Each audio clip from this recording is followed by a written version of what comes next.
You couldn't really play anything. You would just press play on the screen. You just end up in my prototype area. But I wanted it to be an experience. And so time was ticking by and it was very busy that day. I'm getting stressed now because there's no time. I needed to push because I still need to drive. Dude, I didn't even do the tutorial. I didn't lay out the map. The platforms aren't working 100%. What am I going to do? I'm going to skip out on this one.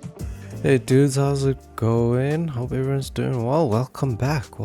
It's been a while. You look good. You've been working out. That's stupid. Anyway, here we are. I wanted to give you guys an update as to what has happened, and a lot has happened. I've put in quite a bit of work into the prototype. A lot of things that I worked on a couple of months ago. I had began looking for and following South African game developers and game events. I saw Space Salad Studios. They're a Joburg-based game studio, and I watched them on YouTube. And one of their latest videos at the time was the Goethe Institute Game Dev Meetup happening in Joburg. And they were basically interviewing people that were showing off their game. And I was interested. I did a bit more research and I found a poster linking to the next one, the second Thursday of every month in the evenings. You know, I thought to myself, I really should take part in the local community get-togethers, the local game dev scene, because there's only so much developing in a basement one can do. I decided, what the heck, let me give it a try. And so I get there. It's evening. I don't know what to expect, right? I don't know anyone there. I have no friends in that community, so I just kind of decided, let me give it a try and see what's what. So go in, and it was a whole bunch of people. Like, there were a ton of people there, man. I was shocked that the community was that big, but it was. The bulk of it was students, but a lot of it was industry people as well. Smaller development studios, industry veterans as well, from 24-bit games. I don't know if the people from Free Lives were there. So I kind of just sort of stood amongst, other people. It didn't really have any friends, but it's fine. The beginning of the session was a couple talks. I think it was something to do with some specific game development thing, right? At the end of the talks, people would line up. They'd be given like 10 to 20 seconds to pitch their game.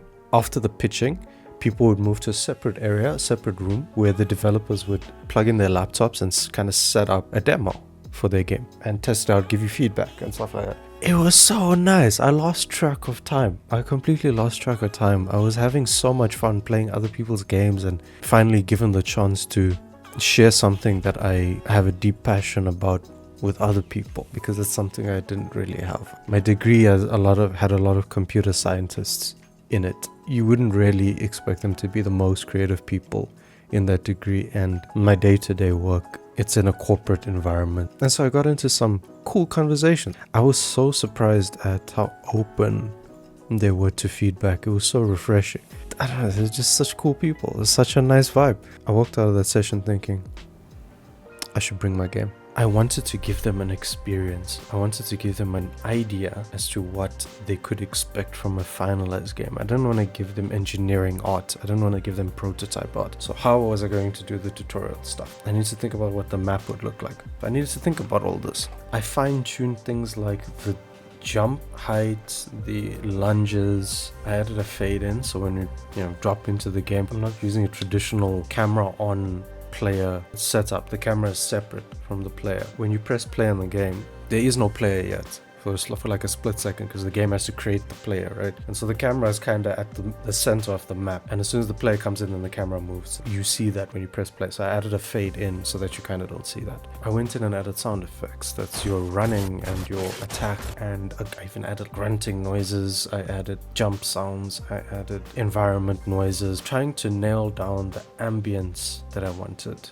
Now, as I was playing the game, right, there was some things that were very apparent to me. A few glitches that would happen with the physics. With the Pixel 2D package I have, it comes built in with this system where you can jump through a platform, this is a traditional mechanic in 2D platformers, right? Being able to jump through a platform that you're underneath and then land on the top. But now if I do a melee attack, it would give me some weird glitches where I get stuck in the platform. The question is now, with the amount of time I had left, would I be able to address all of these glitches? I went in and put a lot of work into the attack system. So we've got our triple combo setup. I had to line up the sound effects with the animations, with the hits. That took a lot of time. It took a lot of fine tuning, a lot of refactoring of the nodes of the code. I wanted it to be fluid. I wanted it to be quick, to be responsive. When I played one of the games at the first gamedev meetup, there was this really cool Unreal Engine 5 demo. It kind of reminded me of the old Devil May Cry games where you aim for melee combos and you chain together your ranged attacks and it's just non-stop attacks, and you could do it even mid-air. I thought, I wonder if I can do that. I wonder if I can do that in my game. So I'm building up to that system. So what I did was add a force on the player as she attacks, and so she kind of stays in the air. Like if you jump, attack, she'll like do this little hop, so you can stay in mid-air and it can carry you over distances. Adding something like when she attacks, she like bumps forward a little bit. It makes a difference, makes you feel like you've got force behind you, makes it feel fluid. Then we've got like an air dash as well, where she can cover more distance. And at the same time while I was doing this, I was actually in parallel developing the Android version. And honestly, the Android version was not to publish necessarily on the Play Store, but it was more a tool to show people on the go what I've done. I did some work on the post-processing as well, because it makes a difference making the elements stand out. So your vignettes around the edges, a little bit of bloom, a little bit of saturation, and it made a difference. The jump slam was also another fun one. I added sound effects for that, made sure the visual effects were working. Still giving me some animation glitches where sometimes on the end of the animation where the character would jump, you press the attack button, she'd slam down and kind of hit the ground, but sometimes she wouldn't do that animation, so it would look a bit weird. But nevertheless, that was working like 60%. And to kind of add a cherry on top of the cake for that one, I added a camera shake. At the same time, I had other commitments, other projects going. Work was really on my back, and on the day I had to go to work. I'm also like partially remote, but I had to go on that day. It was a Thursday. I'll stay in the office a bit longer, to do this, to finish off this demo, because it was not complete. You couldn't really play anything. You would just press play on the screen. You just end up in my prototype area. But I wanted it to be an experience, right? And so time was ticking by, and it was very busy that day. And I'm getting stressed now because there's no time. I needed to push because I still need to drive there. Luckily, Santon and Rosebank aren't too far, but traffic. Dude, I didn't even do the tutorial that I need to make. I didn't lay out the map. There's no spot where I can teach people how to jump. The platforms aren't working 100%. Like, what am I going to do? I'm going to skip out on this one. And I looked back and thought to myself, this is part of the process. It's not going to be perfect. But what's more important is the consistent evolution, consistent improvement. That was more important to me. And so for those last couple hours, I pushed. I actually managed to knock out an entire prototype segment with elements that I had. I made this jump, spots to teach people, to jump. I laid out the platforms. I even managed to create these prompts that teach you how to play the game, and there was no time to put a whole UI animation, whatever, to teach people how to play. I was like, let me just stick it in the world itself. So as you're playing the game, you encounter these massive letters telling you what to do. Little did I know, it actually added to the simplicity of the look of the game. Plugged in a few holes with sound effects I think that were missing. Added some music. I want to work on a good dialogue system, right? So I was playing around with the look and feel. There was this idea of some cool speech bubbles. That's so cool. Let me add it in just as a concept. So the system isn't working, but I used basic triggers, collision triggers. I hid the speech bubbles that were attached to the player. So when the player hits these collisions, it would appear, and I just kind of lock the controls so the player would have to read, and the camera zooms out a little bit, and bam, you've got like a little bit of an experience here where the player comments on the environment that she's walking through. I sprinkled the physics-based destructible lamp and this kind of fire burn type situation where the player can like smash it. I pushed and I just about finished. I just about gotten to the point where I needed to leave now, and it was working. It was actually working. Ha! It's a wrap. Let's get going.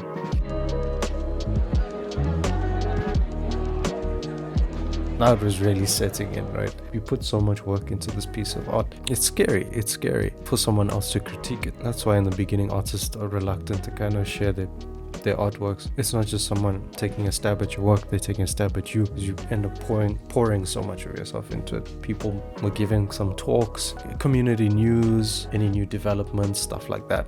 Then came time for us to go and do our 20-second pitches so that people will come play a game. The whole time I was kind of trying to figuring out like what I was gonna say. There was someone from a game studio next to me, and I gave her my phone. I was like, can you please record this just for like memory's sake, you know? And she was so nice. She recorded like the whole thing.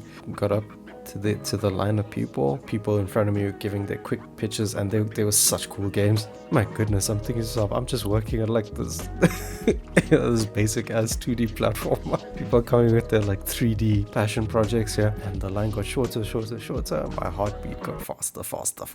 I got to the front of the line and said this.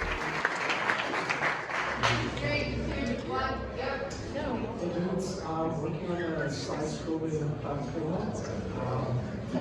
I know pretty much all of you guys are using Daisy. No offense to 24 bits. I'm doing it the right way and I'm using Android.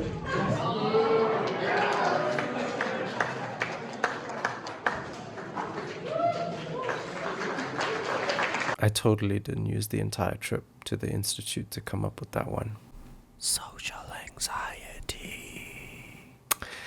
In any case, now it's time to actually boot up the game and have people play. After doing my 20-second pitch, I kind of stood by the door because I knew there's a desk over there with a plug point that I'm eyeballing. So I go to my spot, right? Put up a chair, put up my desk, I got my laptop, setting everything up. People around me start setting up as well. I'm going to plug my laptop and there's no electricity from the socket. My laptop's not charging. And people are starting to walk in now. And I thought to myself, my texture optimization is about to get tested because this laptop's going to be running on battery for the next like hour and a half to 2 hours. This is it now because everyone is populating the tables around me. I connect my mouse, I boot up the game, boot up the test area, and I've been looking at this game for so long that I forgot what it's like to look at it with a fresh set of eyes, just as a whole. As I switched it on, like people were like, "Oh, what is that? That looks nice. What is this?" I said,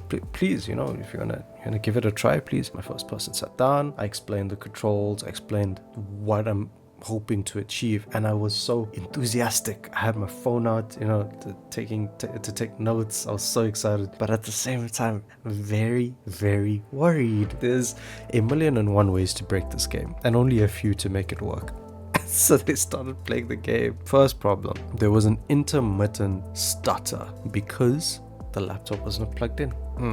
It interrupted the smooth gameplay that I was hoping to achieve. My heart sunk, I'm not gonna lie, because I could see it was wrecking their experience. Now, admittedly, it's not that bad. I'm making it seem like it was game breaking. It wasn't. It was just you play for a few seconds and then a little glitch would happen. And the next thing was watching people struggle to get onto the platforms. To recognize that the platforms are playable, to learn the controls. I was being shown that a lot of the stuff that was intuitive to me was not intuitive to the players. And I knew this, and this is part of the reason why I was here. It was gut-wrenching to watch people struggle with the game. But what made the experience so fulfilling and heartwarming and wholesome was the reactions I got to the game as a whole. I actually saw their facial expressions, like almost shocked to be like, whoa, wait a second, like this feels nice. Like, what is this? What do you do, bro? How did you do this? That was the reaction, right? It made me feel happy because I put in so much work into the small details, and people were saying like that the vibe is it's so ominous. I was like, yeah, that's exactly what I was going for. Yes, that it feels like lonely and open. I was like, yes, that's exactly what I was going for. They're saying it feels quick, it feels fluid, it feels nice. People loved it, and it was just one person after the next, and I got some really cool feedback from that. But more than that, I was energized because I got the reaction that I had been chasing for years. Even though it wasn't perfect, I had given them some kind of experience. Maybe it wasn't a lot. There was a flicker of hope that the goal that I had in my mind of giving people these amazing experiences through video games, through movies, series, whatever, stories, it was there. It's not a lot, but it was there. There was something. There was potential. I walked out of that institute motivated to do more. I got back home and I started immediately working on updates. I thoroughly enjoyed both sides, giving feedback to assist the community, to assist the people around me in similar situations to push on their projects, and the other side, getting feedback on my work. Yes, sure, there's some validation, high-fiving and what have you, but also not the not so glamorous side of critical feedback. But it's good because it's practice. I think 2 weeks ago went to another meetup. I didn't make as much progress as I wanted to. I still went and I still demoed something because it kept me accountable, and it told me that you need to make progress, and I still got valuable feedback. So I'm going to show you the prototype that I demoed, but that's pretty much it from my side, guys. Thanks so much for keeping up with me, for being patient with me, and I'll see you in the next one. Cheers.